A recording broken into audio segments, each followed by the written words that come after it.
प्रथम खंड 7वां अध्याय, शीर्षक है पूर्ण। इसमें कल हम श्रवण कर रहे थे, स्वयं कृष्ण अपने मुख से ब्रजवासी की महिमा बता रहे थे।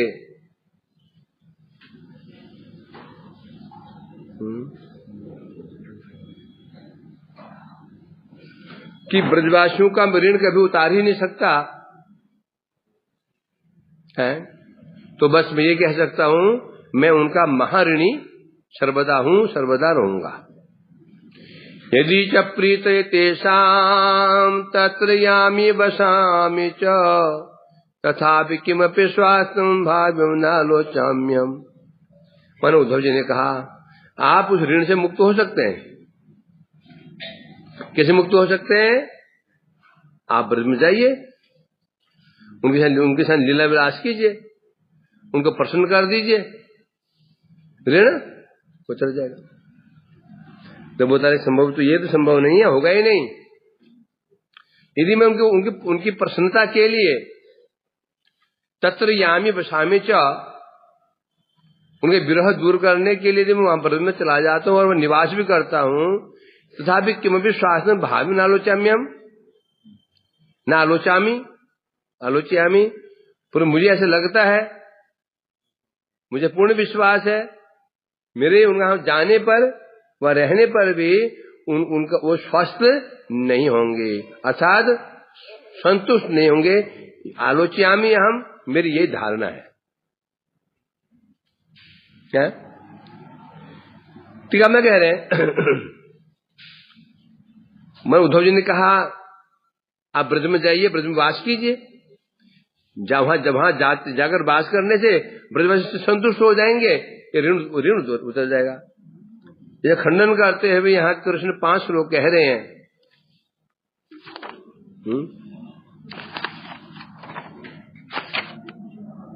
हाँ, क्या कह रहे हैं टीका में? यदि ब्रज में जाता भी हूं, जाने मात्र से प्रसन्न नहीं होंगे। इस आशंका से यदि मैं वहां वास भी करूं तो भी सुख की प्राप्ति और मेरे वियोग से उत्पन्न दुख की निवृत्ति नहीं होगी। उनकी समस्या क्या है? जाने सुख की प्राप्ति, सुख मिलेगा नहीं, और जो मेरे वियोग से उत्पन्न दुख है, दुख की निवृत्ति भी नहीं होगी। दुकाम है ना, एक सुख प्राप्ति, दुख निवृत्ति। सुख कैसे होगा उनको? कृष्ण दर्शन पा करके, और दुख क्या उनका? विरह, उनका विरह दूर हो जाए। बोले अब प्रश्न उठता है, जाकर के जब कृष्ण पहुंच गए तो फिर विरह क्यों होगा? विरह कब होता है? विरह होता है वियोग में। जब वो कृष्ण में मिल ही जाएंगे, उनके साथ में रहेंगे, फिर विरह कैसा? कृष्ण कह रहे हैं, मैं समझ रहा हूं ऐसा, उन्हें सुख मिलने वाला नहीं है। क्यों? मदीक्षणादेव बिगाड़ भावोदये न लब्धा विकला विमोहम, न दैहिकम किंचन तेन देहम विदुर न चात्मान महो विमन्यत। कि व्यक्ति सुख कब मिलता है? जब उस देह की शुद्ध बुद्ध हो। देह की शुद्ध बुद्ध नहीं हो, मूर्छित पड़ा हुआ हो, उसके मुख में रसगुल्ले भी घुसाते रहो, परम सुंदरी उसके रंभा इत्यादि स्पर्श करे, माँ उसके हाथ फेरे लाड़े लड़ाए, उसको ले घूमो एरोप्लेन में, उसको ले जाओ उटी फुटी नैनीताल, उटी घुमाओ, उसको सुख मिलेगा? उसको क्यों नहीं मिलेगा? शुद्ध बुद्धि नहीं है। तो वो तो मूर्छित है। ये व्यक्ति पागल है, उसको देख शुद्ध बुद्धि नहीं है। तुम बढ़िया खिला रहे हो उसको, खूब लाड़ प्यार करो, उसे कुछ सुख मिलेगा? क्यों नहीं मिलेगा? देह की शुद्ध बुद्धि ही उसको नहीं है, तो सुख तब मिलता है देह की शुद्ध बुद्धि।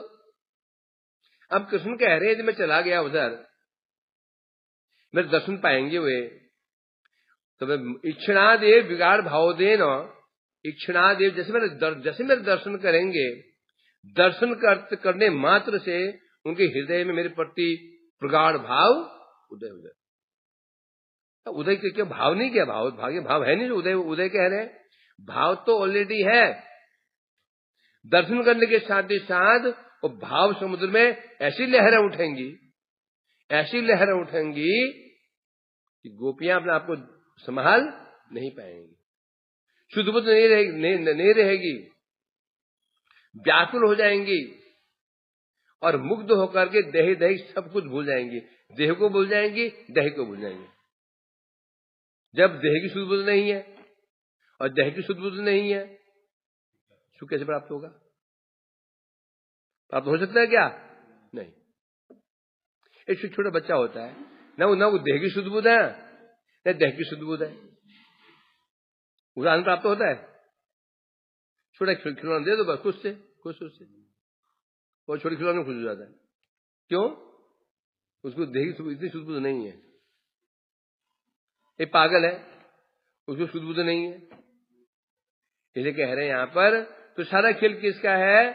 जो सुख प्राप्त करेगा माध्यम क्या है? देह देहिक। हम सुख कैसे प्राप्त करते हैं? या देह के द्वारा या देहिक के द्वारा। कोई हमारे देह को आनंद पहुंचाता है, सुख प्राप्त होता है, या हमारे दैहिक हमारे बंधु बांधव माता पिता है, कोई उनका हित करता है तो हमें सुख प्राप्त होता है। जब मुझे यही पता नहीं मैं कौन हूं और ये माता पिता कौन है पता ही नहीं, उसको भूल गया है, सुख कैसे प्राप्त होगा? इसलिए बता रहे हैं यहां पर, मेरा दर्शन करने मात्र से ही उनके हृदय प्रगाढ़ भाव उदय हो जाता है। उदय हो देह दैहिक सब कुछ भूल जाते हैं। ये किसका लक्षण है? ये भाव का लक्षण। जब हृदय भाव उदय हो जाएगा, पूर्व इतिहास भूली न सकल सेवा सुख पे मने, तुम्हें तो आमार हमें तो आमार कि काज अपरधन। पूर्व इतिहास एक व्यक्ति को भूले, पूर्व इतिहास कब भूलता है? कब भूलता है? जब संबंध ज्ञान हो जाता है, भगवान से संबंध ज्ञान। और ये कब होता है? मिनिमम भाव अवस्था में। भाव हृदय में भाव उदय होते ही बस क्या हो जाता है? देहिक दैहिक सब चला जाता है। तो इसलिए यहां कह रहे हैं यहां पर परंतु आप बोलेंगे तो गोपियां में से क्या, हमारा दैहिक अलग है। क्या बताया ना? गोपियों का मोह अलग है, योगियों का मोह अलग है। गोपियों का मोह किसके प्रति है? कृष्ण के प्रति।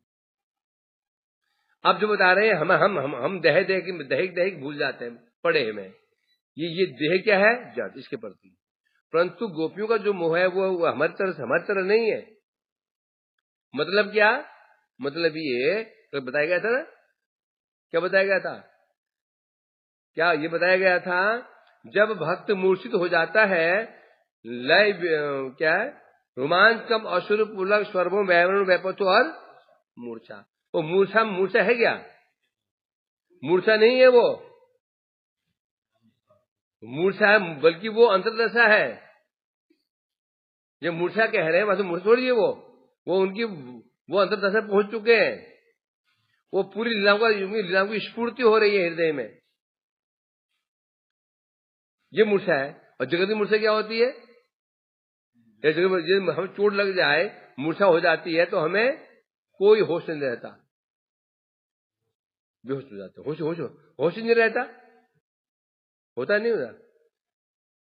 मैं कौन हूं, मैं कहां हूं? परंतु भक्त क्या होता है? जब मूर्छा कहते हैं उसमें अपने असली स्वरूप में चला गया। बाह्य रूप में वो देख रहा है मैं ये और वो हूं, जो मूर्छा होते ही कहां पहुंच गया? राधाकुंड पहुंच गया। कौन? हमारे श्रीनिवासाचार्य जी राधाकुंड पहुंच गए थे और लोग बोले मोई मूर्छित पड़ गए, मूर्छित हो गए। महाप्रभु मूर्छित हो गए। मूर्छित कहां मूर्छित है? वो हमारे नजरों में मूर्छित पड़े हुए हैं। शरीर में श्वास नहीं चल रही है, पड़े हुए हैं, शरीर में कोई स्पंदन नहीं है, कोई क्रिया नहीं है, परंतु वो कहां पर है? कहां पर है वो? गोवर्धन की तलहटियों में। तो इसलिए कह रहे हैं यहां पर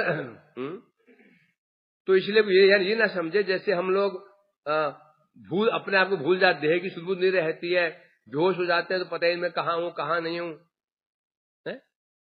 शराबी बेहोश हो जाता है पड़ा हुआ नाले के अंदर, आराम नाले में डूबा हुआ यहाँ तक पीपा करके कैसे पड़ रहते हैं, उनको पता ही नहीं है। ये ना समझे गोपियों का भी ऐसे होता होगा, नहीं। अर्थात उन्हें बाह्य स्मृति नहीं रहती, परंतु स्वरूपत स्मृति उनको आ जाती है। उसमें वो भगवान की स्फूर्ति, लीलाओं की स्फूर्ति होती है। इसे बता रहे उस अवस्था में वे अपने को ही नहीं जान पाते, फिर दूसरों क्या जानेंगे। अर्थात गोपियां जब अपने आप को नहीं जान पा रही हैं, अब ये शब्द ही ऐसे हैं, ये वाक्य ही ऐसे हैं कि इससे ऐसे ही लगता है जैसे गोपियां, जैसे हमें जगत में कोई व्यक्ति मूर्छित हो जाता है ना, उसको होश ही नहीं रहती। इसको समझना होगा। आगे बताएंगे इसी का में। कृष्ण कह रहे हैं मेरे व्रत में जाने पर भी उनके दुख का दूर होने का कारण है, उनका दुख दूर नहीं होगा। क्यों नहीं होगा बता रहे हैं, क्योंकि मैं जाऊंगा, मैं दर्शन करेंगे है, होने पर भी विरह से उत्पन्न दुख दूर नहीं होता। क्यों नहीं होता? देखने मात्र से उनके हृदय में गंभीर भाव उदय हो आता है। उदय होते ही विकार उत्पन्न हो जाते हैं। प्रथम विकार है क्या है? श्वेद कंप, रोमांच, अश्रु पुलक, वैवर्ण और वेपतु और मूर्छा, ये भाव आ जाते हैं। अरे दर्शन करते हैं तो मूर्छित हो जाए वो है, अंत मोहग्रस्त हो जाते हैं। अब यहां कह रहे हैं, एक हो गया तो उसे कृष्ण प्रेम वशतः गोपियों का जो मोह है वो सामान्य मोह नहीं है योगियों जैसा। क्योंकि जो मोह शब्द है, वास्तव में जो मोह शब्द है वो शब्द क्या है? वो मोह दुखदायी होता है। मोह शब्द दुखदायी होता है, परंतु जहां जो मोह है वो दुखदायी नहीं। फलेन परिचयते, मोह है कि नहीं है? यदि मोह का परिणाम दुख है, हानि है, क्षति, कोई क्षति हो रही है मोह से, तो जड़ीय मोह है। यदि जिस मोह के द्वारा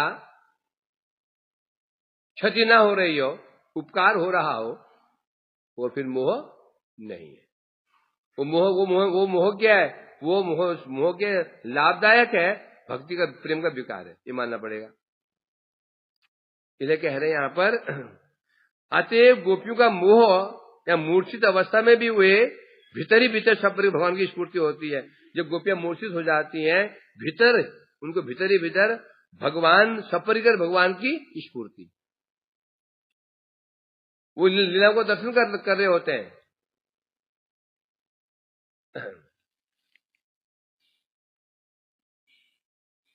ये हो गया था ना,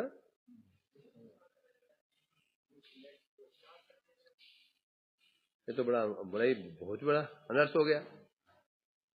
बताओ, मैं तुम पर मैं तुमको संशय हो गया, याद है कि नहीं है? कोई बात नहीं, दोस्त में कोई समस्या नहीं है, तो तुम्हें याद तो है नहीं है? तो इसलिए कह रहे हैं यहां पर मैं दर्शन मात्र से प्रेम के उदय होते ही फिर व्याकुल मूर्छित हो जाते हैं, ब्रजवासी हो जाती हैं। इसलिए ब्रज में नहीं जाता हूं, वास में नहीं करता हूं। क्यों? उनकी वैसी दुर्दशा देखने के बजाय वहां नहीं जाना अच्छा है। मैं जाऊं, देखूं वो मूर्छित पड़ी हुई है, विलाप कर रही है मेरे देखने के साथ ही साथ, तो फिर मैं उसको देख नहीं पाऊंगा। तो जब प्रेम करते हैं ना, उसको आप कष्ट में नहीं देख सकते। इसलिए कह रहे मैं जाऊंगा, फिर वो उनका आनंद के बजाय क्या होगा बेचारी, अभी तभी वो इतनी दुखी नहीं है। क्योंकि अभी मेघू से बात करती है, कभी तमाल वृक्ष से बात करती है, आलिंगन में कर रही है, हंस बोल भी रही है उनसे, और मैं जाती क्या हो जाएगा, मुझे हो जाएगी। तो मैं उनकी ऐसी अवस्था देख नहीं सकता, इसलिए मैं वहां नहीं जाना ही अच्छा है मेरा, यही मेरी धारणा है कि उसने कह रहे हैं।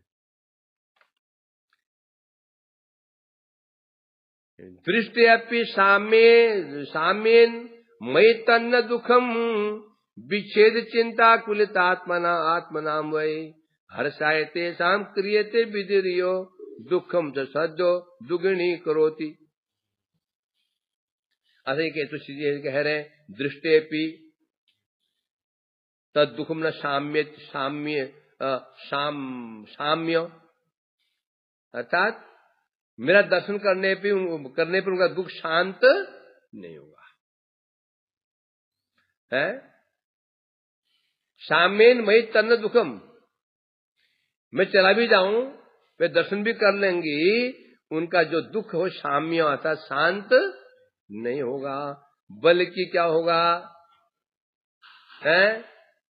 और फिर क्या बता रहे हैं, विच्छेद चिंता कुलित आत्मनाम वही होगा। क्या यदि मैं उनसे मिल भी जाता हूं और हर्षाय तेषाम क्रियते विधीर हो, यदि उन्हें तेषाम हर्षाय उनको हर्ष देने के लिए, सुख पहुंचाने के लिए, क्रियते विधिरियो मैं विभिन्न प्रकार का व्यवहार करूं, उनको खुश करने के लिए यदि मैं उनके साथ मधुर व्यवहार करूं तो क्या होगा, करूं तो भी विच्छेद चिंता कुलित आत्मनाम वही, तब क्या होगा, क्या बता रहे हैं, विच्छेद चिंता कुलित आत्मनाम वही, तो क्या हो जाएगा, उन्हें और भी दुखम से सद्यो, उनका दुख सद्य तुरंत ही दुगुना बढ़ जाएगा। क्यों बढ़ जाएगा, जो आनंद का अनुभव कर रहे हैं, अभी आनंद मिल रहा है विच्छेद की भावना से, क्या भावी विच्छेद की भावना से, अरे अभी इतना सुख मिल रहा है, कृष्ण हमारे पास में है, ये चले गए तो क्या होगा, चले गए तो क्या होगा, इसलिए भावी विच्छेद की चिंता। जगत में ऐसे है कि नहीं बताओ, कोई तुम अमूल्य वस्तु मिल जाती है, भय पहले आ जाता है।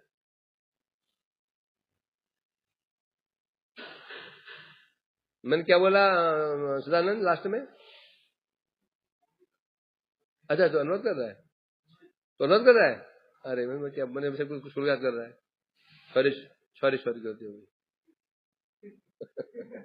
कुछ बोल रहा है, क्या बोला मैं, अभी मेरे को भुला दिया।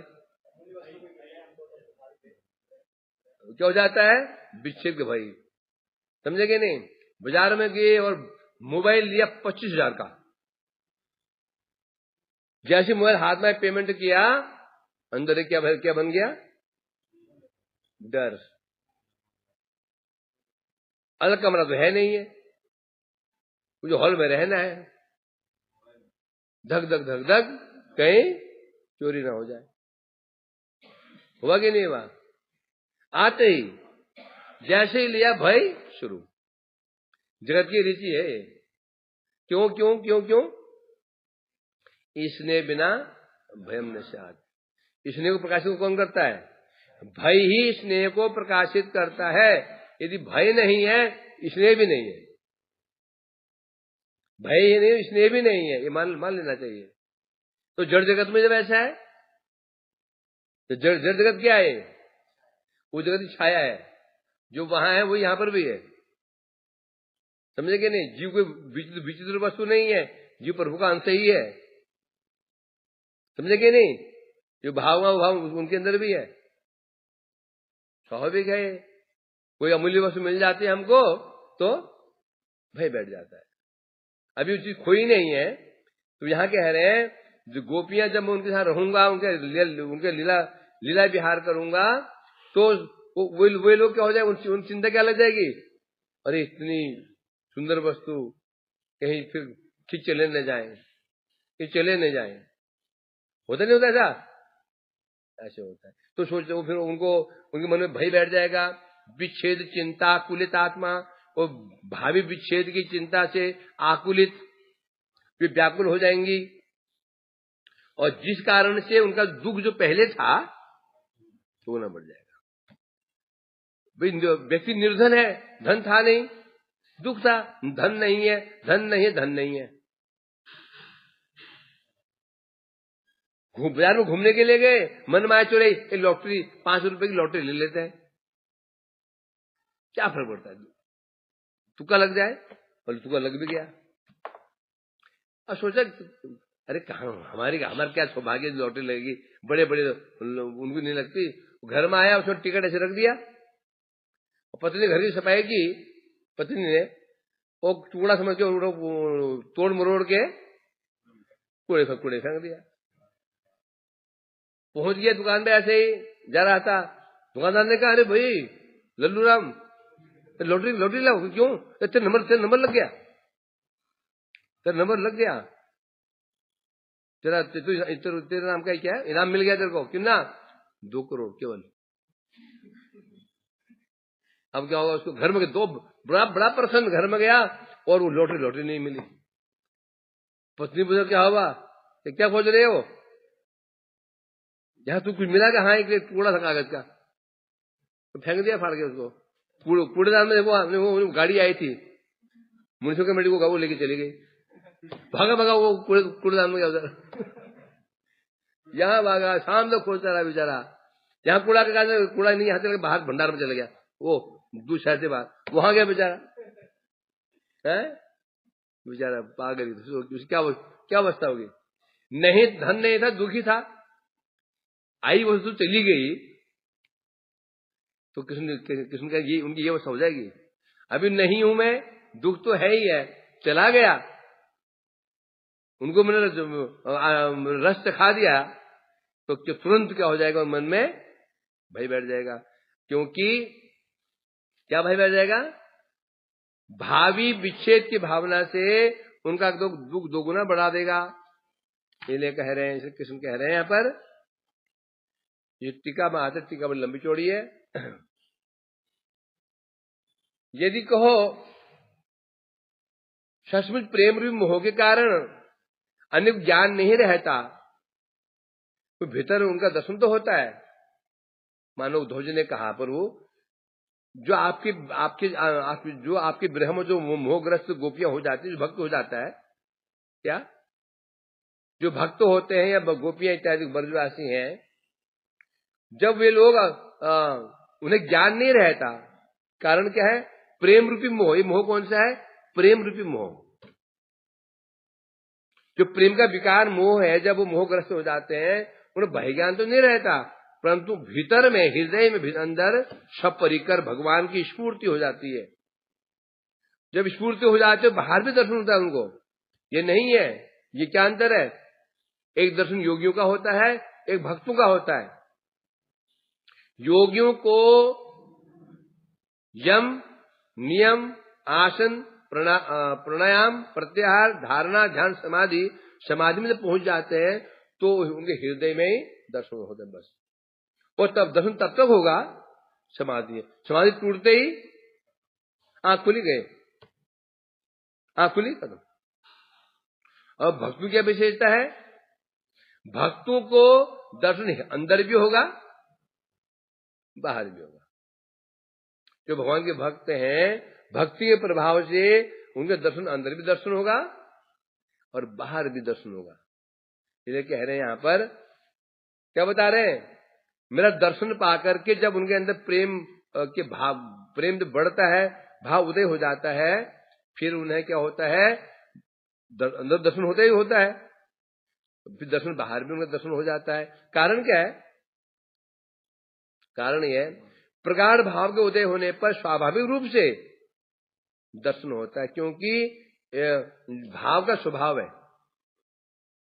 कृष्ण साक्षात चिता योग्य, ये साधक की बात चल रही है, ये साधक की बात चल रही है। क्या उस पर सम्यक अनुपागता कृष्ण साधक भाई की बात की चल रही है, साधक सिद्ध की बात नहीं चल रही है। साधक उसे कहते हैं जिसको उसमें सिद्धि प्राप्त नहीं हुई है, उसका लक्षण ये है, क्या क्या बता रहे हैं यहां पर? साक्षात कृष्ण योग्यता, साक्षात दर्शन करने योग्यता प्राप्त हो जाती है, साक्षात दर्शन भी करेगा वो, योग्यता आ जाती है, तो सिद्धि की अवस्था होगी। गोपियां कौन है? साधक सिद्ध है, सिद्ध है।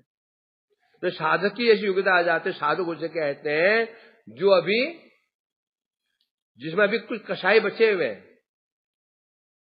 हैं, कुछ कसाई बचे हुए हैं। नैर्विघ्नम अनुपागता साधका परिकीर्तिता उत्पन्न रतय सम्यक नैर्विघ्नम अनुपागता। उत्पन्न रतय हृदय में रति मैंने भाव तो आ चुका है, भाव प्रकाशित हो चुका है। भाव प्रकाशित मतलब क्या होगा, संबंध ज्ञान भी हो चुका है, अपना भाव भी दिख गया है, मैं कौन हूं, प्रभु मेरे क्या लगते हैं, ये भी ज्ञान हो चुका है, अनुभव भी हो चुका है। परंतु नैर्विघ्नम अनुपागत, उपागता नहीं अनुपागता, परंतु अभी विघ्न पूर्ण दूर नहीं हुए हैं। विघ्न कहने से कुछ अभी अनर्थ है जो कुछ कसाय सा रह गया, पूरे तो नहीं हो सकते। होने पर भी कृष्ण साक्षात हो गया, कृष्ण के साक्षात दर्शन की योग्यता प्राप्त हो चुकी है, उसे कहते हैं साधक। और सिद्ध, सिद्ध क्या विशेषता है, अभिज्ञाता के कलेशा कृष्णाश्रित क्रिया है, सिद्धाशु सतत प्रेम शौक के आसन पर है। सिद्धि क्या विशेषता है सिद्ध भक्त की, अभिज्ञाता के क्लेशा, क्लेश से वो अभिज्ञात, अभिज्ञात क्लेशा, समस्त क्लेशों से वो अभिज्ञात हो जाता है। क्लेश लेश मात्र में उसके हृदय में क्लेश रहता नहीं। कृष्णाश्रित क्रिया पूर्ण रूप से और भगवान की उसी सब क्रियाएं भगवान की इच्छा के अधीन हो जाती है। क्या बता रहे, पूर्ण रूप से वो कहा कृष्णाश्रित क्रिया, सब क्रियाएं भगवान की इच्छा के अधीन हो जाते हैं, उसे कहते हैं, वो सिद्ध कहते हैं। लक्षण क्या है, सतत प्रेम शौक आस्वादन पर आएगा। जो साधक है, साधक उसे साक्षात्कार तो हो जाता है, परंतु निरंतर नहीं होता, झलक मिलेगी और सेवा भी नहीं कर पाएगा। जो सिद्ध हो जाता है, जो प्रेम प्राप्त करने सिद्ध हो जाता है, वो साक्षात सेवा करेगा, सतत सौख्य आस्वादन पर आएगा, वो निरंतर भगवान की सेवा करके आसन करेगा। तो इसलिए कहते तो ये गोपियां है, कुछ सामान्य नहीं है। और साधक कहा गया, साधक की स्थिति है, साधक कौन है, वो साधक कौन है, विलोम मंगल ठाकुर जी, इनको साधक कहते हैं। कि ये मत सोचें हम साधक हैं, है? तुम बाधक हो, साधक नहीं हो। हम क्या है, बाधक है, बाधक, साधक नहीं है। साधक बन गए तो कहना है क्या फिर, अभी साधक भी हम सब, तो हम क्या है, तुम कौन हो फिर, वो तुम कौन हो, बोलते हैं हम साधन भक्त हैं। साधन भक्त भी नहीं है, साधन में नहीं है, साधना आभास, साधक नहीं, साधक आभास। बहुत दिल्ली बहुत दूर है अभी, है? सोचो ना, मैं देखो, अब देखे सोचो, फिर पता चल जाएगा हम कितने कहां पर है। तो शायद जो भी हो, चिंता नहीं, पहुंच जाएंगे। रास्ते पे चल पड़े हैं, अभी खड़े हैं, सोच रहे हैं आगे कैसे बढ़े। तो इसलिए यहाँ कहा जा रहा है इस प्रकार से है। अब क्या बता रहे हैं, ऐसे प्रकार प्रेम के अभाव के कारण ध्रुव ध्यान आदि चित्त में भगवान स्फूर्ति होने पर भी, अब देखो ध्रुव जी थे, तपस्या की, कठोर तपस्या की, उसके प्रभाव से भगवान चित्त में जो ध्यानाभिष्ट हो गए, चित्त में भगवान की स्फूर्ति तो हुई, परंतु साक्षात दर्शन नहीं हुआ। ध्रुव आंख बंद किए हुए थे, ध्यान मग्न थे, हृदय में दर्शन का हो गया था, साक्षात नहीं हुआ था, आंख बंद करने पर हुआ था, समाधिस्थ होने पर। तो भगवान ने कृपा करके उनको साक्षात दर्शन दिया था।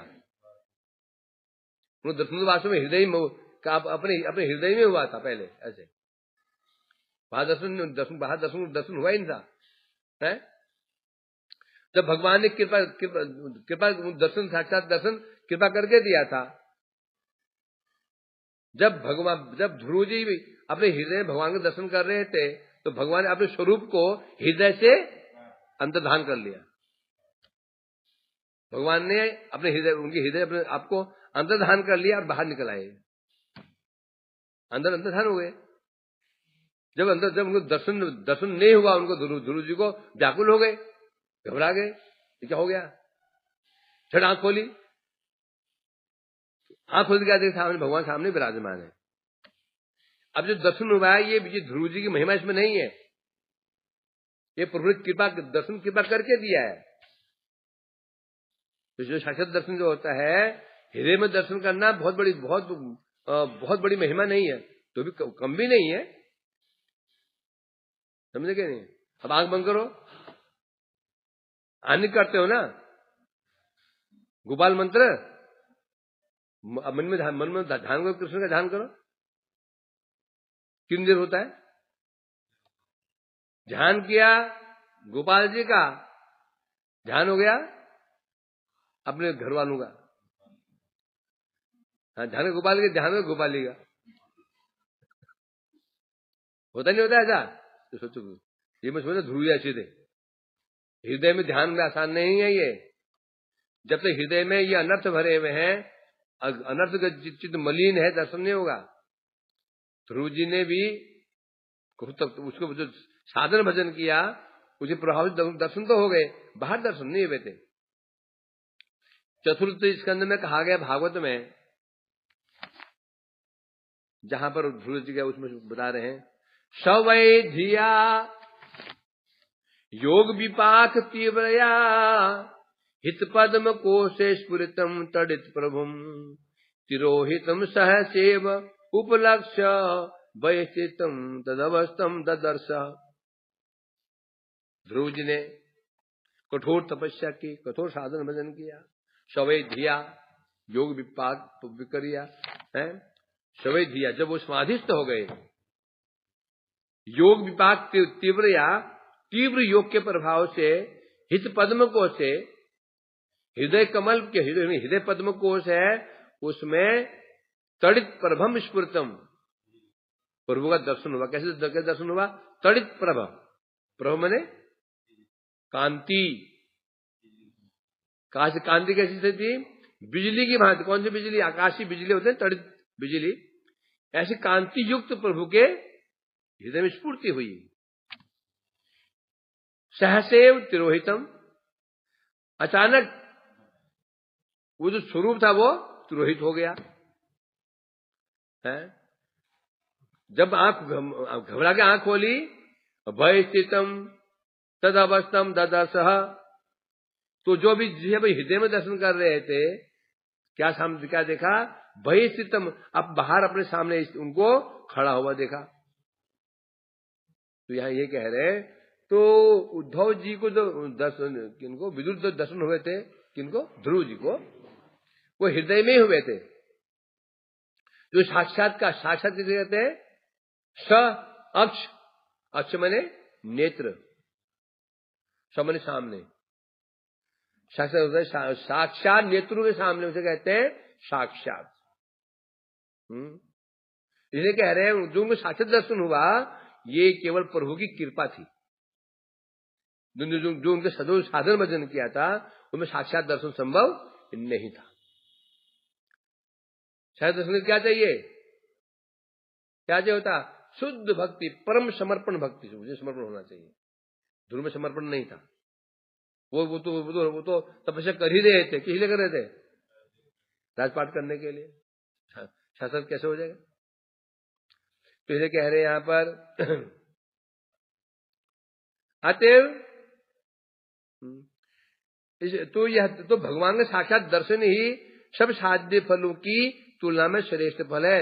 जितने प्रकार के साध्य हो सकते हैं, जगत से आरंभ करके जगत का सार्वभौम पद, ऊपर इंद्र पद, ऊपर ब्रह्म पद, ऊपर सायुज्य मोक्ष, जितने भी दर्शन, जितने भी फल हो सकते हैं, सब फल में सर्वश्रेष्ठ फल है भगवान का साक्षात दर्शन है। योगी लोग भी दर्शन करते हैं, परंतु वो साक्षात नहीं होता। वो हृदय में दर्शन होता है उनका, हृदय में दर्शन करते हैं। आंख खुली, समाधि भंग हुई, दर्शन गया। और साक्षात क्या होता है? साक्षात उनके सामने भगवान विराजमान रहते हैं। तो सब जिन्हें भी साध्य फल हो सकते हैं, उनकी तुलना में साक्षात दर्शन सब फलों का भी सार है, श्रेष्ठ है। इसलिए आपको सारे दर्शन इसे बता रहे हैं यहां पर। इसलिए क्या बता रहे हैं? यदि आप ऐसा फल उन्हें देंगे ब्रजवासियों को, क्या मतलब साक्षात दर्शन दे देंगे ब्रजवासियों को, वो स्वस्थ अवश्य हो जाएंगे। मतलब उद्धव जी कह रहे हैं ये। देखिए ध्रुव जी क्या हो गए थे? ध्रुव जी व्याकुल हो गए थे दर्शन ना पा करके। अब भगवान सामने दर्शन किया तो शांत हो गए थे। उसी प्रकार से बता रहे हैं कि यदि आप वहां साक्षात दर्शन दे देंगे, ब्रजवासियों का स्वस्थ होना संभव है। इसलिए आपको जाना चाहिए, दर्शन देना चाहिए। उद्धव जी ने समझा रहे हैं उनको। कृष्ण ने कहा सत्य है, ठीक कह रहे होगा, परंतु विरह के कारण विशेष दुखित व्यक्ति को दर्शन स्पर्श करना असंभव है। सामान्य व्यक्ति को दर्शन दे करके प्रसन्न किया जा सकता है। जो व्यक्ति विरह के कारण विशेष दुखी हो, एक सामान्य दुखी होते, एक दो सामान्य दुखी है। एक व्यक्ति है जो गुरु जी को रोज दर्शन करने जाता था। अब गुरु जी नहीं रहे, सुधाम गमन कर गए हैं, या दिल्ली कहीं बाहर चले गए थे, तो दुख था उसको। गुरु जी आए, दर्शन दिया, अब फिर दर्शन पाकर वो अपने घर चला गया, प्रसन्न होकर घर चला गया, है ना। गुरु जी ने कहा ठीक है, मैं तुम्हें रोज दर्शन देने आ जाऊंगा। वो खुश, क्यों खुश है? क्योंकि गुरु जी दर्शन करने आ जाएंगे, ये भी दर्शन दे ही देंगे। परंतु जो व्यक्ति विशेष दुखी है, विशेष कहने से जिनको विरह विशेष विरह क्या है? जो साक्षात गुरु जी की सेवा करता था, उनके चरण से महान करता था, उन्हें भोजन कराता था, उन्हें तिल मर्दन कराता था, उन्हें स्नान कराता था, उन्हें तिलक आदि कराता था, वो दुखी है। अब गुरु जी बोले ठीक है, मैं रोज 5 मिनट के लिए आऊंगा और चला जाऊंगा। क्या दर्शन देकर क्या वो दर्शन से वो प्रसन्न होगा? नहीं होगा। सामान्य विरही व्यक्ति दर्शन से शांत हो जाएगा। जो विशेष विरही व्यक्ति है, दर्शन से, जो दर्शन देने मात्र से ही उसका दुख दूर नहीं हो सकता, बल्कि बढ़ जाएगा। जो पहले वाले व्यक्ति सोचेगा कोई बात नहीं, गुरु जी ने कहा मैं जाऊं, हाँ जाइए कल आ जाना, या कल मैं आ जाऊंगा। और जो व्यक्ति जो विशेष विरही है, जो गुरु सेवा इत्यादि करता है, जब उसको समझ गया गुरु जाने वाले 5 मिनट में, उसे क्या हाल होगा उसका विरह दूर कम होगा? नहीं कम होगा। श्री कृष्ण कह रहे हैं उद्धव जी आप ठीक कह रहे हो, सामान्य विरही व्यक्ति को दर्शन दे करके शांत किया जा सकता है। जो विशेष विरह में व्याकुल व्यक्ति हो तो उसका दुख दूर नहीं होगा, बल्कि दर्शन करते ही बढ़ जाएगा कि अभी चले जाएंगे। यही समझाने के लिए भगवान ये श्लोक कह रहे हैं, क्योंकि उद्धव जी बार बार उनको प्रेरणा दे रहे हैं, उनको फोर्स कर जाओ। बलदेव जी भी कह रहे हैं रोहिणी माता कोष देना। रोहिणी माता कैसे उनके पर क्या कर रहे थे? टॉन्ट नहीं कर रहे, ये कृष्ण ये सब कृष्ण को टॉन्ट कर रहे थे, कटाक्ष कर रहे थे। पद्मा तो विरुद्ध है ही है। बलदेव जी कटाक्ष कर रहे थे, अरे ये ऐसे तुम ये जो रुक्मिणी तुम कह रही नो, ये ढोंग करता है। तुम कह रहे रात्रि के समय कृष्ण गायों का नाम लेते हैं, गोपी का नाम लेते हैं, ये क्यों दिखाता है? ऐसा है नहीं है, ये दिखाना चाहता है कितना विरह इसके अंदर है। ऐसे किसी ने कहा था? उद्धव जी ने कहा था, रोहिणी मैया ने भी कहा था। तो रोहिणी मैया को, उद्धव जी को और बलदेव जी को समझा रहे हैं कृष्ण कि मैं जाने के मैं नहीं जा रहा हूं। कारण क्या है?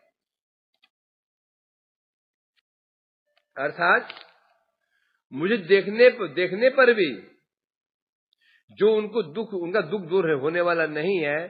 कारण क्या है? यद्यपि मैं चला गया, अब दुखी क्यों है वो? मेरे विरह में दुखी हैं। चला गया तो क्या होगा? दर्शन करने के साथ ही साथ विच्छेद की चिंता। मिले हैं चले जाएंगे, मिले हैं चले जाएंगे, मिले हैं चले जाएंगे। तो यहाँ क्या है? इस प्रकार से वो हमेशा उनका चित्त वृत्ति कैसे रहेगी? वो व्याकुल रहेगी, व्याकुल, वो व्याकुल रहेंगे। है? कैसे बता रहे हैं? जैसे एक व्यक्ति 3-4 दिन से भूखा था, बाहर से आया, बॉम्बे से आया या कहीं पुरी से आया, रात में स्ट्राइक चल रही थी, 3 दिन को खाने को मिला ही नहीं उसको। उत्तराखंड चला गया, यहाँ पे स्लाइडिंग, वहां स्लाइडिंग, भी फंस गया, लैंडस्लाइड हो गया, भी फंस गए। गांव है नहीं उधर, 4-5 में फंसे हुए, मरे से हो गए। हेलीकॉप्टर आया, लेके गया उनको, है उन्हें खाने पीने को दिया। क्या बता रहे हैं? बहुत भूखा व्यक्ति है, तड़प रहा था, उसको भोजन दे दिया। क्या अन्न खाने मात्र से क्या वो स्वस्थ हो सकता है? क्या खाया और स्वस्थ हो जाएगा? हो सकता है? नहीं। यद्यपि उसी भूख मिट चुकी है, भोजन मिल चुका है, परंतु पीड़ा से मुक्त तो नहीं होगा। है? भूख मिट जाती है, स्वस्थ भी हो जाता है, भूख मिट गई, अब वो स्वस्थ भी हो गया, परंतु होने पर भी क्या तत्क्षणात नहीं होगा। अर्थात नियमित रूप से एक बार खाएगा, फिर 2 बार खाएगा, फिर 3 बार खाएगा, धीरे धीरे भोजन करते करते करते करते करते करते तब स्वस्थ होता है। एक बार भी नहीं होगा। गए, ये भोजन दे दिया और बोला चल अब जा तू यहां से, नहीं होगा।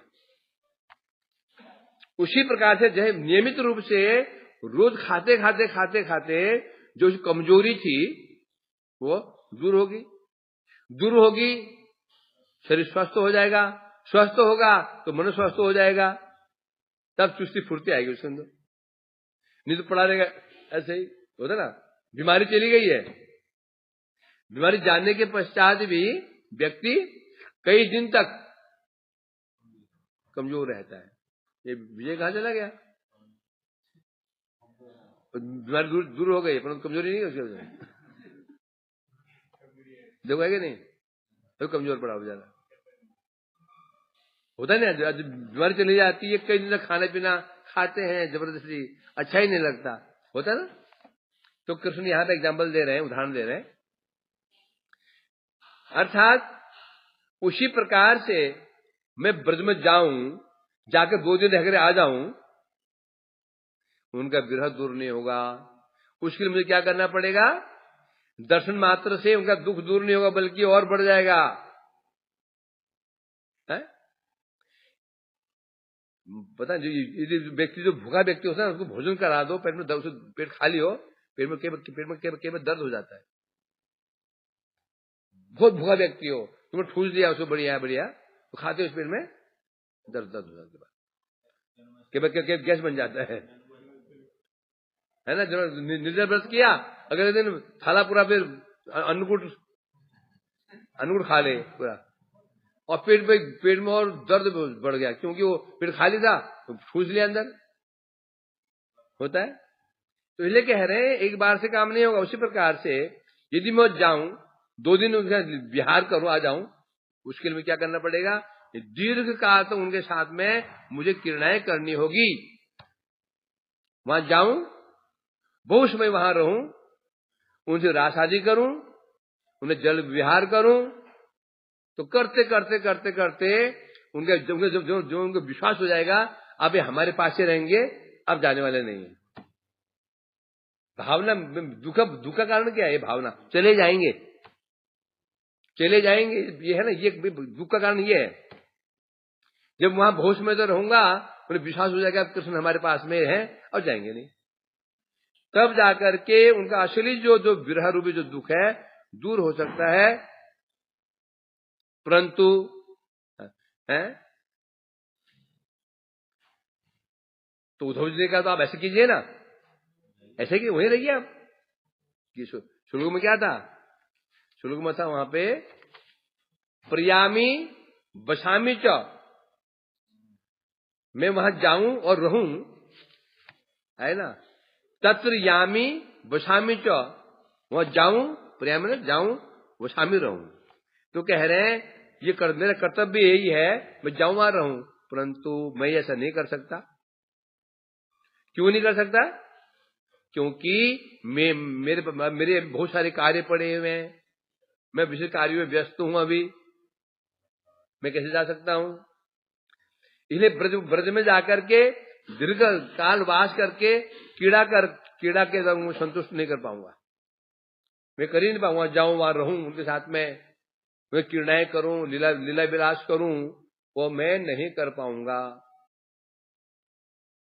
हाँ। अथवा भावी विशिष्ट बता रहे, भावी विशिष्ट जिनका स्वभाव क्या है? भावी विच्छेद की चिंता स्वभाव है ये। भावी विच्छेद की चिंता में आकुल होना, जिसे हम प्रेम करते हैं या कोई हमसे प्रेम करता है, वो स्वभाव होता है। ये क्या स्वभाव होता है? भावी विच्छेद की चिंता, कहीं चला ना जाए, कहीं नष्ट ना हो जाए, कहीं यह ना हो जाए, आसक्ति है। छोटा सा फोन था और कोई भूल गए, परिक्रमा निकल गए, फोन था 800 रुपये वाला, कोई बात नहीं, और फोन था 20,000 का, तो क्या होगा? बीच में से ही पैसा देकर के रिक्शे वाले को आएंगे इधर। तो इसलिए कह रहे हैं यहां पर, क्योंकि स्वभाव है, क्या स्वभाव है? भावी चिंता में व्याकुल होना। ब्रजवासियों के उस स्वभाव कारण मेरे दर्शन से, अब उनका स्वभाव ही यही है, उनका स्वभाव ही ऐसा है, तो दर्शन करने के बाद भी वो स्वस्थ नहीं होंगे, मेरा अनुभव है ये। किसने क्या कह रहे हैं? मेरा अनुभव किया। मैं उद्धव ने कहा, आप कैसे मालूम? अरे मैं वहां रहा हूं ना ब्रज में, फिर दिखाया मैंने उनको, है। तो इसलिए कह रहे हैं यहां मूल, इसलिए कह रहे हैं यहां पर श्लोक में क्या है? मूल श्लोक में है वही है।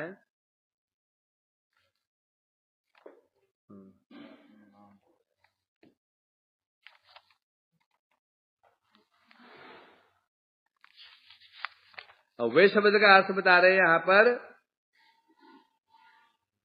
कहां चला गया? अर्थात स्मरण, अतएव तुम लोग भी इसको स्मरण कर देखो, मेरा अनुभव सत्य। मान लो कृष्ण कह रहे हैं, उद्धव जी कह रहे हैं, उद्धव तुम तो गए थे ना, तुम उसमें गए हो, बलदेव बताओ भैया आप भी गए ना, रोहिणी माता जी आप भी गई थी, अब तुम अच्छी, हमने अनुभव नहीं किया? क्या आपको अनुभव, इसका बात का अनुभव नहीं है कि एक बार दर्शन देने मात्र से ही वो प्रश्न बिल्कुल नहीं होंगे, हैं? ये कहा जा रहा है मेरा अनुभव है। इसके विषय में 10वें स्कंद के अंत में जल विहार में तत्पर महिषु की उक्ति ही प्रमाण है। 10वें स्कंद के अंत में जब जल विहार, जब महिष्य तत्पर से जल विहार कर रहे थे, किसी साथ में? कृष्ण के साथ में। तो कृष्ण जल विहार क्यों कर रहे थे? ये बड़े धूर्त निकले, वो वहां मर रही है और ये मुझे जल विहार कर रहे हैं। कल कहा किसी ने ये कैसे प्रेम है? गोपियां तो वहां तो मर रही है शादी ब्याह करके मस्ती में। आगे बताएंगे, कृष्ण बताएंगे जो मैंने विवाह क्यों किया, तो जल विहार कर रहे हैं। उनकी भावना क्या है? उनकी गोपी भावना है।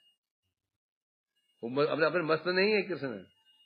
वो हमेशा जो विवाह भी क्यों किए, कहेंगे गोपियों तुम्हारी स्मृति में नहीं ये विवाह किए, मुझे तुम्हारी इनकी स्मृति हो जाती है, इसलिए विवाह किया।